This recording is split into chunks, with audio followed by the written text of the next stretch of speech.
ಪೂಜ್ಯಾಯ ರಾಘವೇಂದ್ರಾಯ ಸತ್ಯಧರ್ಮರತಾಯ ಚ ಭಜತಾಂ ಕಲ್ಪವೃಕ್ಷಾಯ ನಮತಾಂ ಕಾಮಧೇನವೇ. ರಾಯರ ಚರಿತ್ರೆಯ 2ನೇ ದಿನ. ಐಕಿಕ ಪರಲೌಕಿಕ ಫಲಗಳನ್ನು ಹೊಂದಬೇಕೆಂಬುದೇ ಭೂಮಿಗೆ ಬಂದ ಸರ್ವ ಸುಜೀವಿಗಳ ಸಂಕಲ್ಪವಾಗಿರುತ್ತದೆ. ಸುಜೀವಿಯ ಸ್ವರೂಪಾನಂದಾನುಭವೇ ಮೋಕ್ಷ. ಮೋಕ್ಷ ಅಂದರೆ ಜನನರಹಿತವಾದ ಪರಿಸ್ಥಿತಿ. ಇಂತಹ ಮೋಕ್ಷವನ್ನು ಪಡೆದವರಾರೂ ಪುನಃ ಭುವಿಗೆ ಬರುವುದಿಲ್ಲ.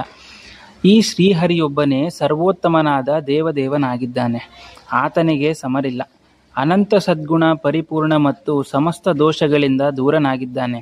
ರಾಮ, ಬ್ರಹ್ಮ, ರುದ್ರ, ಇಂದ್ರಾದಿ ಸಮಸ್ತ ದೇವತೆಗಳಿಂದ ಸದಾ ವಂದಿತನಾಗಿರುವನು. ಈ ಜಗತ್ತಿಗೆ ಸೃಷ್ಟಿಯಾದಿಗಳನ್ನು ಮಾಡುವವನು, ಶರಣಾಗತ ರಕ್ಷಕನು, ಸರ್ವತಂತ್ರ ಸ್ವತಂತ್ರನು, ಸರ್ವ ನಿಯಮಕನು, ಸಕಲ ಲೋಕ ವಿಕಲಕ್ಷಣನಾಗಿರುವವನು.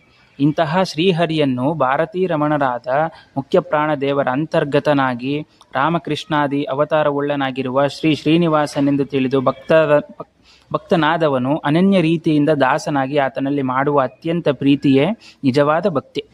ಶ್ರೀಹರಿಯೇ ಸರ್ವೋತ್ತಮನೆಂಬ ಅರಿವೇ ಸಕಲ ಶಾಸ್ತ್ರಗಳ ಸಾರವಾಗಿದೆ.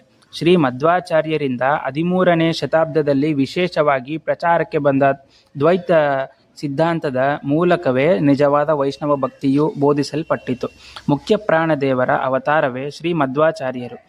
ವಿಷ್ಣುವು ಸರ್ವೋತ್ತಮ, ಸಮಸ್ತ ಜೀವ ಜಡಾತ್ಮಕವಾದ ಈ ಪ್ರಪಂಚ ಅವನಿಗೆ ಅಧೀನ ಇತ್ಯಾದಿ ಮಧ್ವಾಚಾರ್ಯ ಸಮಗ್ರ ತತ್ವವನ್ನು ಅವರ ಶಿಷ್ಯ ಪ್ರಶಿಷ್ಯರು ಜಗತ್ತಿಗೆ ಸಾರುವರು.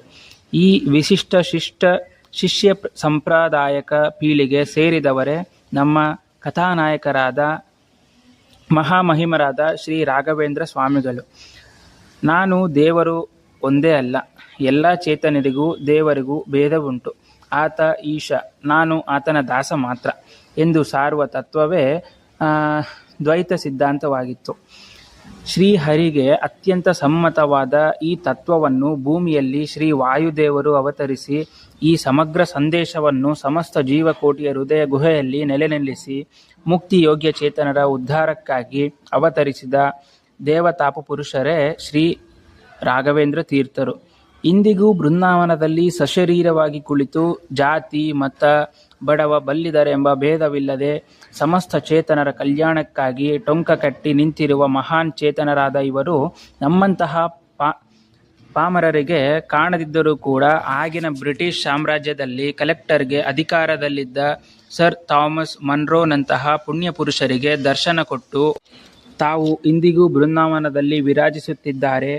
ಅವರು ಬೃಂದಾವನ ಪ್ರವೇಶ ಮಾಡಿ ಶತಮಾನಗಳೇ ಕಳೆದಿದ್ದರೂ ಇಂದಿಗೂ ಮಹಿಮೆಗಳನ್ನು ತೋರುತ್ತಾ ಭಕ್ತರನ್ನು